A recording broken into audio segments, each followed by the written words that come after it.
Hello everyone, welcome back to అద్భుతః. ఈరోజు నేను ఈ వీడియోలో ఎంతో టేస్టీగా ఉండే కాకరకాయ కారం ఎలా చేయాలో చూపించబోతున్నాను. పప్పు చేసుకున్నప్పుడు ఈ కాకరకాయ కారం ట్రై చేస్తే ఉంటుందండి అద్భుతః. ఇంకెందుకు ఆలస్యం, లెట్స్ గెట్ స్టార్టెడ్. ఇక్కడ నేను పెద్ద సైజులో కాకరకాయ తీసుకున్నాను కాబట్టి చిన్న ముక్కలుగా కట్ చేస్తున్నాను. మీరు కనుక చిన్నవే బుడ్డి కాకరకాయలు తీసుకుంటే జస్ట్ 4 సైడ్లకి అలా మధ్యలో చీల్చుకుంటే సరిపోతుంది. ఇక నేను 1/2 కేజీ కాకరకాయలు తీసుకుంటున్నానండి. సో ఈ కట్ చేసుకున్న ముక్కల్ని కుక్కర్లో వేసి ఫుల్గా వాటర్ పోసేసి 1 టేబుల్ స్పూన్ ఉప్పు, చిటికెడు పసుపు, కొంచెం చింతపండు, కొంచెం పెరుగు కానీ మజ్జిగ కానీ వేసుకోవాలి. ఈ పెరుగు చింతపండు కాకరకాయలో ఉన్న కారాన్ని తగ్గిస్తాయి.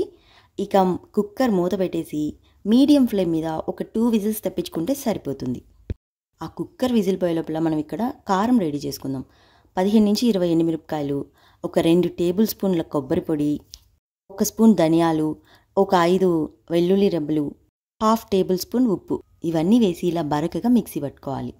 అంతే, ఇది పక్కన పెట్టేసుకుందాం. ఇప్పుడు ఈ కుక్కర్ ఓపెన్ చేసి ఒక స్ట్రైనర్లో ఈ కాకరకాయలు నీళ్ళంతా వడకట్టుకుందాం. చూసారు కదా, ఈ పెరుగు చింతపండు అవన్నీ తీసేసేయాలి. ఈ కాకరకాయలు కూడా నీళ్లు పిండి చక్కగా ప్లేట్లో పెట్టేసుకుందాం. ఇప్పుడు స్టవ్ మీద ప్యాన్ పెట్టుకొని కావాల్సినంత ఆయిల్ పోసుకొని ఆయిల్ బాగా హీట్ అయ్యాక ఈ కాకరకాయలు అందులో వేసి అటు ఇటు కలపండి. ఆ తర్వాత కొంచెం సేపు మూత పెట్టేసి సిమ్లో కాసేపు మగ్గనిద్దాం. మధ్యలో ఈ కాకరకాయలను అటు ఇటు కలుపుకుంటూ ఫ్లిప్ చేసుకోండి. మనకైతే ఈ కాకరకాయలు బాగా వేగాక ఈ విధంగా వస్తుంది. ఆ స్టేజ్లో మనం రెడీ చేసి పెట్టుకున్న కారం అందులో వేసేసి కలుపుకుందాం.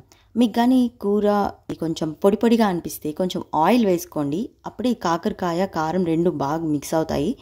అలా వేసుకున్న తర్వాత మళ్ళీ మూత పెట్టేసి ఒక 2 మినిట్స్ని అలాగే వదిలేయండి. ఈ లోపల మంచిగా సెట్ అవుతుంది, కారం అంతా కాకరకాయకి పడుతుంది. ఇక ఫైనల్గా కొత్తిమీర వేసుకొని మూత పెట్టేసుకోవడం. అంతే, ఎంతో రుచిగా ఉండే కాకరకాయ కారం రెడీ. Thanks for watching.